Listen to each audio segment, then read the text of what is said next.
Ndagushimiye cyane wowe ukomeje gukurikira ibiganiro byacu binyura kuri uyu muyoboro witwa D Emmanuel 9. Uyu munsi rero tugiye kureba ibintu bitatu bikora ibitangaza iyo uramutse ubishyize mu buzima bwawe bwa buri munsi. Ibyo bintu uko ari bitatu, icya mbere ni discipline, ari byo imyitwarire. Icya kabiri ni habit, ari byo akamenyero cyangwa se ariko akamenyero. Icya gatatu ni consistency, ari byo guhozaho. Kaduhere rero kuri discipline. Discipline ni ingenzi cyane muri ubu buzima kuko bituma ugera ku ntego zawe ku kigereranyo kiri hejuru, nibura 100%. Niyo utabigeraho 100%, ugera ku mpuzandengo iri hejuru y'intego wihaye. Iyo ufite imyitwarire myiza bituma ugera ku cyerekezo wumva wifuza kandi ukacyubahiriza bitewe na ya discipline. Mu gihe wifitiye iyo myitwarire myiza, nta kabuza intego wihaye uzigeraho. Nta na kimwe gishobora kugutangira kuba wagera kuri izo ntego zawe. Mu by'ukuri discipline ni ingenzi. Hari umwarimu wanyigishaga yaratubwiraga ati, mu gihe urimo wiga nta discipline ufite, level zose uziga ukagezaho nta mumaro bizakugirira mu gihe nta discipline nziza uzaba ufite. Icya mbere ni discipline mu byo tugomba gukora byose, cyangwa se mu byo dukora byose kugira ngo ibashe kudusunika ejo hazaza. Ejo hazaza hagenwa n'ibyo dukora uyu munsi, biri muri ya myitwarire turimo tuvuga. Reka rero twige kugira imyitwarire myiza, ejo hazaza hacu hazabe heza. Katugaruke kuri habit, ariyo akamenyero. Uko ugenda ukora ikintu inshuro nyinshi, kugenda ugikora inshuro nyinshi buri munsi, niko ugenda urushaho kukimenyera, kikakwinjira mu buzima bwawe bwa buri munsi, kikinjira mu maraso, mbega kikaba ubuzima bwawe bwa buri munsi. Icyo kintu rero kugenda ugikora inshuro nyinshi bituma ejo kigenda kikwinjiramo, kikaba nk'ubuzima bwawe. Urugero, ushobora kuba usinzira uhera saa 3 wenda ugakanguka saa 10 za mu gitondo.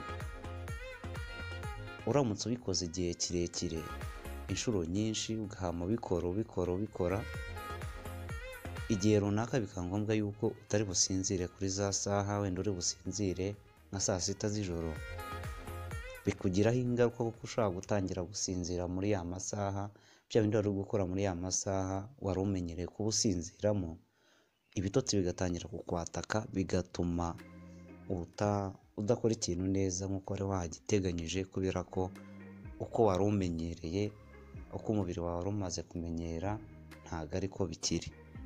Uko umubiri rero umaze kumenyera, niko ikintu ugenda ukijyana, niko ya saha yo mu mubiri igenda iguha gahunda y'ibyo wamenyereye. Tujye kuguhozaho. Guhozaho nabyo ni ingenzi. Iyo ufite imyitwarire ukagira akamenyero, bisaba guhozaho.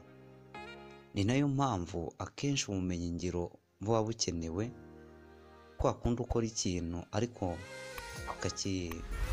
ugahozaho, bituma ukimenyera. Wamara kukimenyera, mbega noneho bikarushaho kukwinjira mu maraso neza, bikaba nk'ubuzima bwawe bwa buri munsi. Ibyo bintu rero uko ugenda, ibyo ushaka gukora uko ugenda uhozaho, bigenda nabyo birushaho kukwinjira mu maraso, bigenda birushaho kujya mbere, bikaba mu mico yawe, bikajya muri buri kintu cyose ukora, kubera ko ufite imyitwarire, ufite ka kamenyero, none ukagira guhozaho buri munsi, bigeraho bwose bikakwinjira mu maraso, ukumva mbega uramutse utabikoze nta mahoro wagira, mbega akaba ari uko. Icyo nkusaba ni ugukurikiza izo ntambwe 3, ukagira disipurine nziza, ukagira ako kamenyero, warangiza ugahozaho. Icyo ushaka uzakigeraho nta kabuza, rwose uzagera ku cyo wifuza, uzagera ku ntego yawe y'ejo hazaza, uzagera ku cya cyerekezo wifuza kugeraho, uzakigeraho. Icy'ingenzi ni ugukurikiza izo ntambwe 3 kandi ukazishyira mu buzima bwawe bwa buri munsi. Urakoze rero kuba tugeranye muri uyu munota. Kora subscribe kuri iyi channel niba utarayikora, unayisangiza abandi niba wumvishe koko hari icyo ikumariye, ibashe kugirira abandi akamaro, ndetse na liking. Hanyuma naho ubutaha, njye mwari kumwe ni Dusengumuremyi Emmanuel.